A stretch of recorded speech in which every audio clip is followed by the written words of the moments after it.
Buenos días. Soy María Amparo Montaner Montava, soy profesora en la Universidad de Valencia y en esta comunicación quiero hablarles de la propuesta titulada El aula como espacio de conflicto interpretativo, una propuesta para trabajar la diversidad cultural en la enseñanza de la lingüística.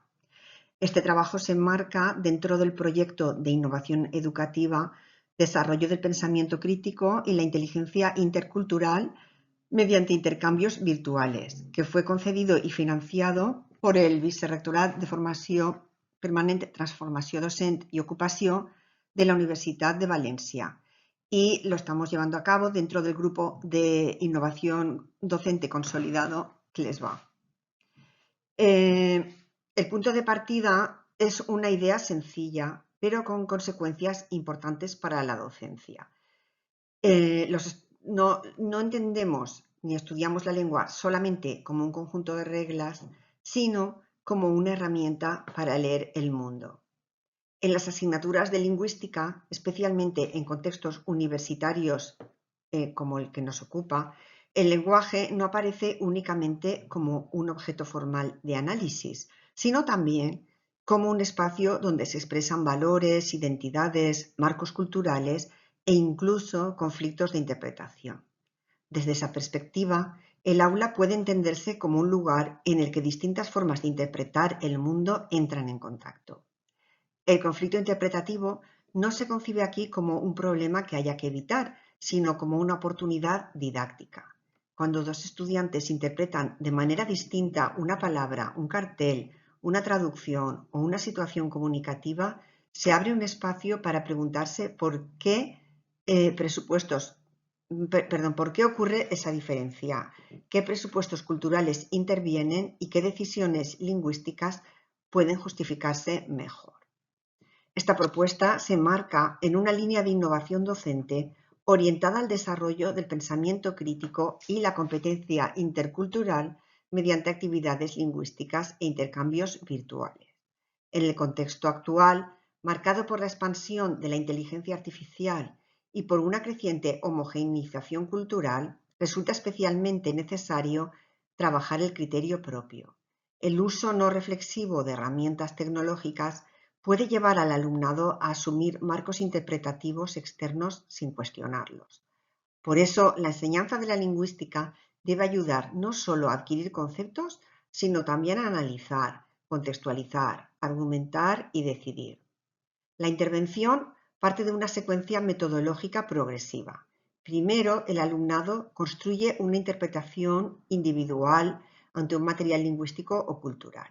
Después, contrasta esa interpretación con su propio grupo. En una tercera fase, la confronta con estudiantes de otros contextos culturales, principalmente mediante intercambios virtuales. A continuación, analiza las diferencias detectadas y participa en una puesta en común o debate. Finalmente, realiza una reflexión introspectiva sobre su propio proceso de aprendizaje. El sentido de esta secuencia es pasar de lo evidente a lo problemático, de la interpretación automática a la interpretación consciente. Muchas veces lo más interesante no aparece cuando el alumnado da una respuesta correcta, sino cuando descubre que aquello que le parecía obvio no lo es para otra persona. En ese momento la lengua deja de ser transparente y se convierte en un objeto de reflexión crítica. Las actividades desarrolladas se organizan en varios ejes. Uno es el trabajo con palabras culturales, es decir, términos cuya traducción no se resuelve mediante una equivalencia directa en otras lenguas y que condensan formas particulares de entender la realidad. Por ejemplo, una palabra como sobremesa permite analizar no solo un hábito social, sino también una manera de organizar el tiempo, la comida, la conversación y la relación entre productividad y descanso. En los intercambios aparecieron términos de otras lenguas que parecían cercanos, pero que coincidían solo parcialmente. Algunos remitían al tiempo posterior a la comida, aunque más como fase temporal que como práctica de convivencia. Otros designaban de forma más general el hecho de pasar tiempo relajadamente o prolongar un encuentro, pero sin vincularlo específicamente a la comida. Esta discusión permitió al alumnado ver que traducir no consiste solo en encontrar una palabra parecida, sino en identificar qué matices se conservan, cuáles se pierden y qué aspectos culturales quedan sin nombrar. En ese sentido, términos como sventiare, asociado en Cerdeña a pasar tiempo relajadamente, muestran que la cercanía semántica no elimina la necesidad de explicación cultural. Otro eje es el paisaje lingüístico.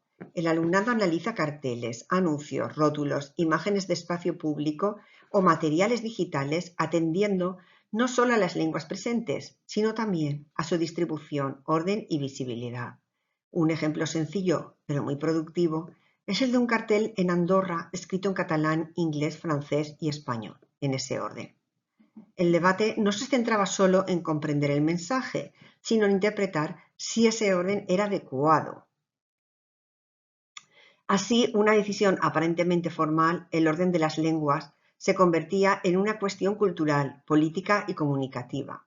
El cartel permitía mostrar que el paisaje lingüístico no solo transmite información, también organiza jerarquías, construye destinatarios y hace visible una determinada manera de entender el espacio.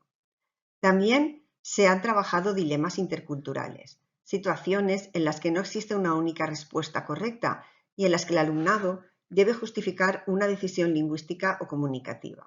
A ello se añaden tareas de traducción crítica, donde no basta con buscar equivalencias formales, sino que es necesario valorar el contexto, los efectos pragmáticos, las connotaciones culturales y las posibles consecuencias de cada decisión.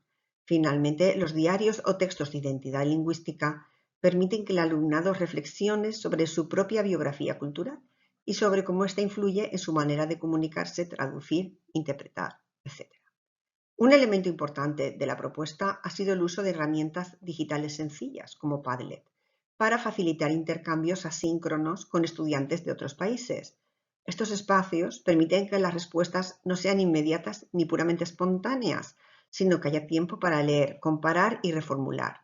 En ese sentido, la tecnología no se utiliza como sustituto del pensamiento, sino como medio para hacerlo visible y compartido. Los resultados observados apuntan a una evolución progresiva en la forma en que el alumnado aborda los problemas lingüísticos. Al inicio, muchas respuestas tienden a ser más literales o descontextualizadas. Sin embargo, a medida que avanza la intervención, se aprecia una mayor atención al contexto, a los marcos culturales y a las dimensiones pragmáticas e ideológicas del lenguaje. El alumnado empieza a justificar mejor sus decisiones, a reconocer la complejidad de la mediación lingüística y a comprender que comunicar entre culturas no consiste simplemente en trasladar palabras de una lengua a otra. En definitiva, esta propuesta plantea la enseñanza de la lingüística como una práctica situada, crítica e intercultural. El aula se convierte en un espacio donde las diferencias de interpretación no se ocultan, sino que se trabajan, donde la diversidad cultural no aparece como un añadido externo, sino como parte constitutiva del análisis lingüístico. La conclusión principal es que el conflicto interpretativo puede ser un motor de aprendizaje, precisamente cuando el alumnado se encuentra con una palabra que no puede traducir fácilmente, con un cartel que admite varias lecturas o con una situación comunicativa que exige tomar posición, se activa la necesidad de pensar lingüísticamente. Y en ese proceso, la lingüística deja de ser una materia abstracta para convertirse en una herramienta para comprender mejor el mundo y actuar en él con mayor conciencia crítica e intercultural. Muchas gracias.